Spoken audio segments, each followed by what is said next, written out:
كل باب وإن طالت مغالقه يوما له من جميل الصبر مفتاح.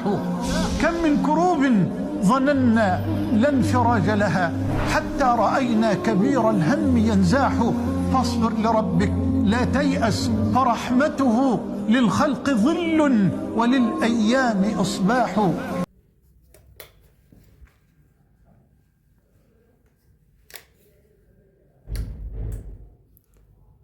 السلام عليكم يا حبيبات، يا رب تكونوا بخير وصحة وسلام وطمأنينة وراحة بال، اللهم امين يا رب العالمين. حشتوني يا بنات من الفيديو اللي فات، واخيرا اللهم لك الحمد والشكر يا رب خلصت الانتريه او خلصت الريسبشن كله، فاللهم بارك. خلصت الستاير، قولوا لي ايه رايكم. خلصت عملت الستاير وركبتها وجبت شويه مشتريات كده هوريها لكم ان شاء الله. هفتحها معاكم وهفرش الريسبشن معاكم كله مره واحده عشان يا بنات ما اطولش عليكم. انا عملت الستاير يا بنات، دي قماشه كتان ودي قطيفه. ده اللون مش عارفه واضح معاكم ولا لا. طبعا الستاير يا بنات عايزاكم تاخدوا بالكم، انا عاملاها بصوا مش عارفه اسمها مجرى او اسمها حاجه. بصوا اهي يا بنات، هما بيبقوا اتنين، واحده للبيضه وواحده للبني. بصوا بنات كده اللهم بارك. تعالوا كده اوريكم هنا زي ما انتم شايفين كده انا عامله لما دول يعني في لما مجموعه الستاير دي، وتعالوا اوريكم التانية انا سايباها مفروده. فانتوا خدوا بالكم من حاجه بس عايزه اقول لكم عليها بنات، لازم تاخدوا بالكم منها. دول مفرودين ودول يا بنات ملمومين. الستاير بيت الستاره، لو هتعملوا بيت ستاره اهم حاجه بيت الستاره يكون واسع. يعني لو تاخدوا بالكم الناحيه دي بنات واسعه والناحيه دي ضيقه، فتلاقي الكسر اللي هنا انا الراجل منيمها لي كده على جنب عشان تبقى مظبوطه، عشان المواسير مش ظابطه معاهم. بص يا بنات هنا المواسير مش المكان البيت هنا ضيق من هنا لهنا كده، ضيق بيت الستاره. فالراجل اللي كان عامل لنا يعني او عامل لنا الصب او الشغل يعني الجبس الله يسامحه بقى ما كانش ظابطها. فدي مظبوطه واسع بيت الستاره الناحيه دي واسع، وبيت الستاره بنات الناحيه دي ضيق. فخدوا بالكم يبقى يعملوا واسع عشان لو هتعملوا الستاير النظام ده مثلا. وايه رايكم يا بنات؟ قولوا لي بقى مفروده كده ملمومه زي ما انتم شايفينها كده، ولا مفروده زي اللي في الانتريه؟ انا عملت ناحيه مفروده وناحيه ملمومه، فقلت اخد رايكم لان انا ما بعملش حاجه غير برايكم. يعني انتوا قلتوا لي انا عامله الانتريه ده طبعا برايكم انتوا، واللهم صل على سيدنا محمد. والستاير يعني كنت باخد رايكم ما شاء الله على ذوقكم يعني. فقولوا لي بقى احنا كده بنشتغل مع بعض ونعمل مع بعض. بس الحمد لله اللهم بارك. يعني انا كده مستنيه الترابيزه بنات، يعني الراجل هيجيبها لي دلوقتي، بس قلت اصور معاكم المشتريات واوريكم الستاير بقى كده بعد ما اتركبت. وباذن الله واحنا شغالين كده الترابيزه تيجي ونشتغل ان شاء الله نكمل بقى فرش الريسبشن كله. ايه رايكم يا بنات في الستاير؟ انا اخترت اللون ده بنات، قلت ماشي مع بصوا لو تاخدوا بالكم ماشي مع مع الصالون وماشي مع الانتريه، فقلت اللون ده هيمشي مع الاتنين يعني فاهميني. يا رب يكون يعني ظبط معايا اللون ويكون طالع حلو. يعني مش عارفه انا حاسه ان الكاميرا ظالمه اللون شويه، بس ان شاء الله يطلع زي ما انا شايفاه كده. ويلا بقى نشوف شويه المشتريات ديت ونفرشوا الريسبشن مع بعض ان شاء الله، عشان بس ما اضيعش عليكم وقت. واجي بقى مثلا اقول لكم مره اوريكم الستاير والمره التانية اوريكم المشتريات والمره التالتة افرش. لا انا هعمل لكم كله في فيديو واحد، فاستحملوني النهارده بقى يا بنات. اول حاجه يا بنات جبتها دي، جبت الساعه دي هحطها في الانتريه. بصوا طبعا دي معاها هي نظامها كده. دي اللهم بارك كان في حاجات تانية كتير يعني، بس انا حبيت اجيب ده عشان اللون الخشبي ماشي مع الانتريه. وجبت معاه كمان، قولوا لي كده ايه رايكم. دي هحطها في الانتريه باذن الله. دي اول حاجه انا جبتها. يعني الشغل بتاعها حسيتها ان اللون الخشبي بتاعها مع الانتريه هيبقى لونها حلو، فعجبني اللون بصراحه. دي على فكره بتبقى كده، وفي كان في حاجات لها دلاديل وحاجات من دي، بس بصراحه كانت يعني اغلى من كده. بس انا حسيت ان دي جميله عجبتني يعني رقيقه وحلوه وهتمشي مع الانتريه. ايه رايكم بقى يا بنات؟ ان شاء الله باذن الله نفرشوها سوا. استنوا بقى اجيب لكم الحاجه التانية. جبت ده كده يا بنات كمان، ده جبته للزباله هو والعلبه بتاعته. يعني جبت الاتنين دول مع بعض، جايباهم للايه للزباله برضو للانتريه. فقلت دول مع يعني حسيت ان انا اخش في الالوان الخشبيه شويه، ابقى في الانتريه خشبي شويه. فقولوا لي ايه رايكم فيه. وبرده انا لو لقيتها مثلا، بس هي انا تهيالي انها تشتغل في الانتريه احسن، وانتوا برده قولوا لي رايكم. تمام. جبت بقى اللمبادير ده. جبت اللمبادير ده يا بنات. هاتي البتاع بتاعتي ده يا شباب، بس ده باين ولا مش باين. جبت اللمبادير ده يا بنات. ده انا جايباه للصالون عشان ماشي مع لون الصالون. بس ايه رايكم، احطه في الصالون ولا احطه في الانتريه؟ يعني انا ممكن تهيالي يمشي خشبي كمان مع الانتريه يكون افضل. وحاسه ان نفس لون الانتريه، فمش عارفه، هجرب معاكم اشوفه في الصالون واشوفه في الانتريه واشوف اللي هو الافضل يعني. جبت بنات اللمبادير ده كمان. ايه رايكم؟ ده انا كنت جايباه بصراحه للانتريه، بس مش عارفه بنات، وانا بفرد معاكم كده حسيته للصالون احسن، لان في المذهب الالوان الذهبيه، وكمان اللهم صل على سيدنا محمد حسيته انه ممكن يمشي مع الصالون عشان الخشبي، اللمبادير الخشبي. حاسه انه هيمشي مع الصالون مع الانتريه. فانتوا قولوا لي ايه رايكم. فهنفرش مع بعض برضو، ايه رايكم احنا نشوف برضو اللي هيمشي مع ده ويمشي مع ده. جبت ده كمان. انا جبت الحاجات ده بنات من ده انا جبته من المنشيه، وده من المنشيه. على فكره المنشيه فيه اسعار هناك انا كنت شايفاها في البلد عندنا اسعار رهيبه، اختلاف اسعار كتير يعني. عندي هنا حسيت ان في حاجات في البلد ارخص، بس للاسف انا ما لقيتش الحاجات دي في البلد عندنا، فعشان كده رحت في المنشيه. فخدوا بالكم من الاسعار يعني في المنشيه، ده كلام ان الاسعار بتبقى غاليه وكده. بس انا بقى اجيب لكم الحاجه اللي بعدها. لا، 1 2 3 4 5 5 شجرات من تحت. فدي حسيت ان هي مثلا احطها مثلا في المكان ده، في عند الستاره دي. مش عارفه، قولوا لي ايه رايكم.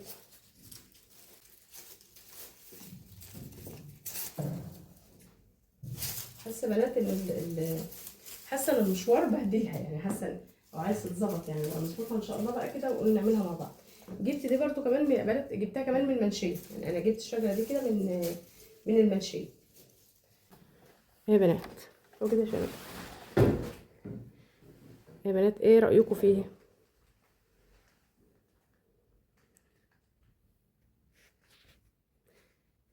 حساها كده يعني، حسيتها كتير وحساها، حسيت حبيتها يعني احسن من الموزه. انا جبت الموزه بس حبيت دي اكتر من الموزه، مش عارفه ليه، مع ان بيقولوا ان موضه دي بطلت يعني، بس انا بصراحه حبيتها اكتر من الموزه. جبت بنات الموزه دي كمان. الموزه دي بصراحه انا كنت جايباها للمكان ده، بس لما شفت النخله عجبتني النخله اكتر، فمش عارفه ادوني رايكم. دي انا كنت جايباها لدخله الباب من جوه، الدخله اللي هي بيخش منها الضيوف. فمش عارفه ده الاحسن الموزه ولا النخله. فانتوا قولوا لي يعني انه الاشيك فيهم. دي مش عارفه برضو احطها في الانتريه ولا احطها في الصالون، بس انا جايباها الترابيزه فيهم يعني. بس بصراحه لسه ما قررتش احطها في انه فيهم يعني. الورد ده كمان، ده بصراحه انا جايباه من البلد من عندنا، وده جايباه من المنشيه.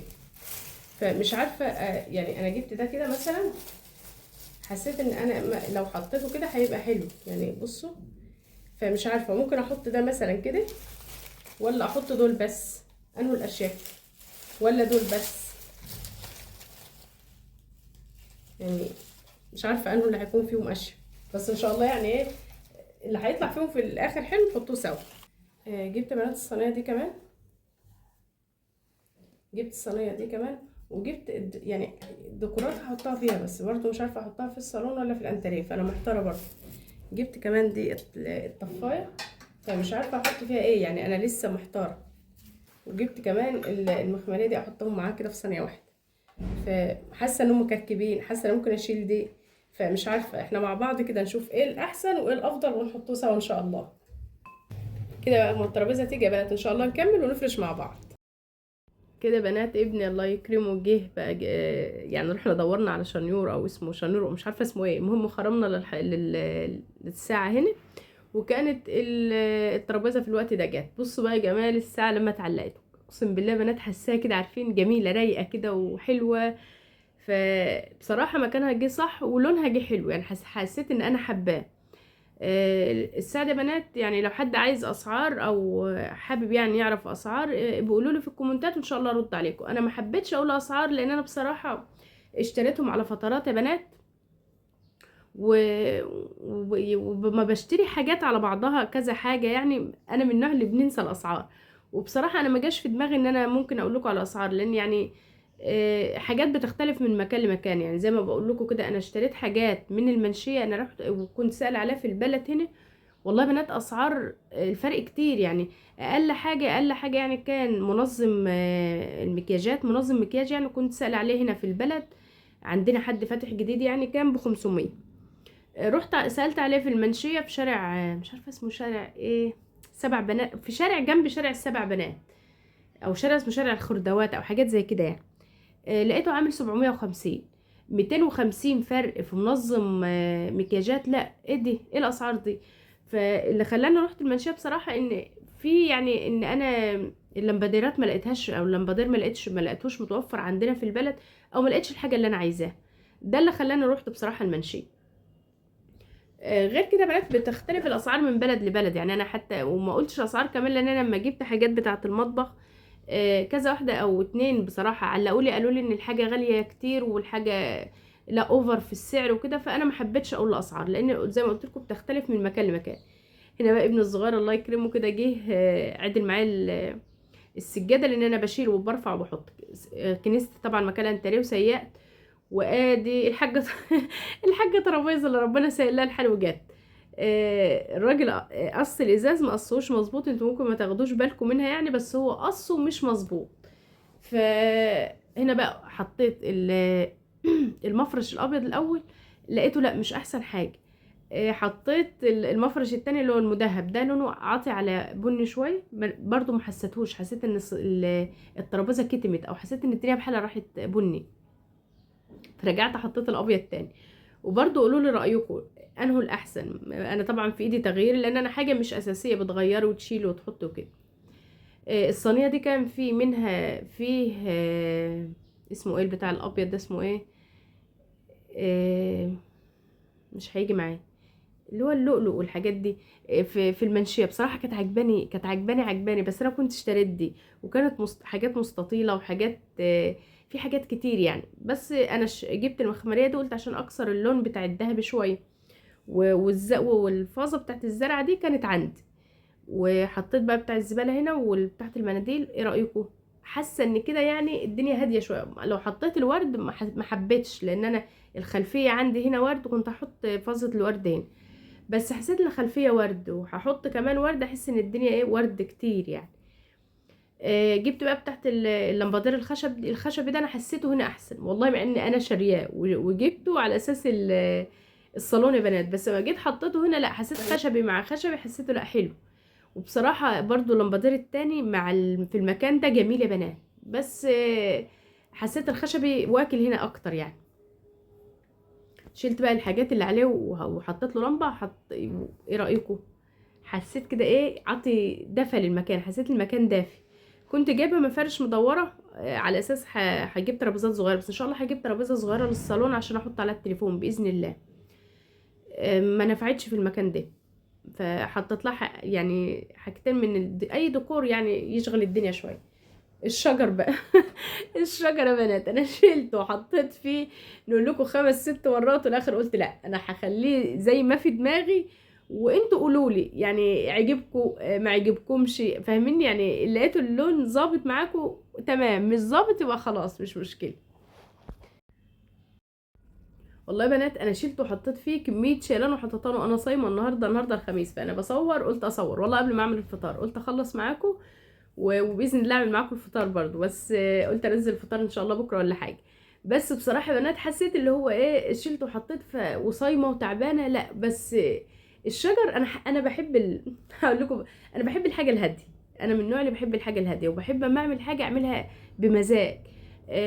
يمكن انا انضغطت عشان انزل لكم الفيديو قبل رمضان، وبصراحه كنت عايزه افرش الريسبشن قبل رمضان عشان ابقى حاسه ان انا مرتاحه، عارفين اللي هو خلاص بقى، أنا في رمضان مش بحب امشي خالص. يعني انا بقول لكم انا بصور الصوت والله ما قادر يعني ممكن تاخدوا بالكم ان صوتي خلاص مش قادر.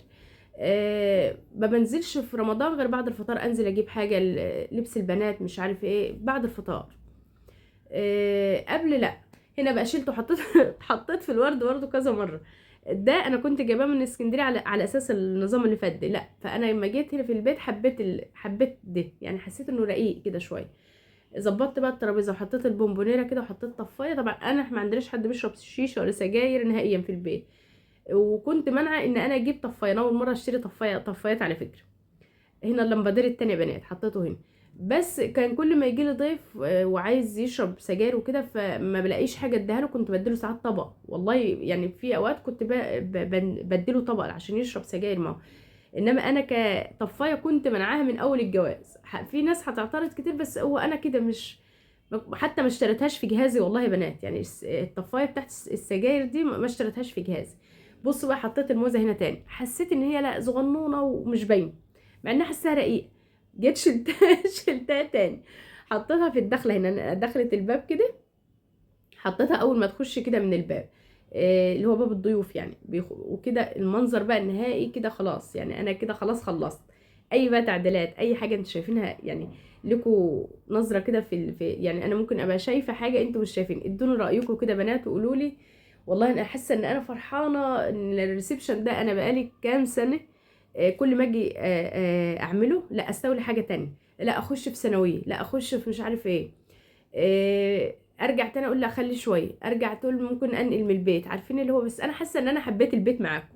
الحمد لله، ربنا يبارك لي في بيتي ويبارك لي فيكم ويا رب كده يكون عجبكم الشكل النهائي. وما تنسوش يا بنات ادعموني في القناه وان نفسي القناه تكبر بيكم بجد يعني ولايك واشتراك كده للقناه، وان شاء الله نكمل مع بعض. هسيبكم بقى واروح اعمل الفطار باذن واحد جل وعلا، وان عرفت انزله معاكم بكره. وكل سنه وانتم طيبين وتنعاد علينا وعليكم يا رب الايام بالخير والبركه. وبصوا لي بقى في الريسبشن كده في الاخر، وهتوحشوني يا بنات، ومع السلامه.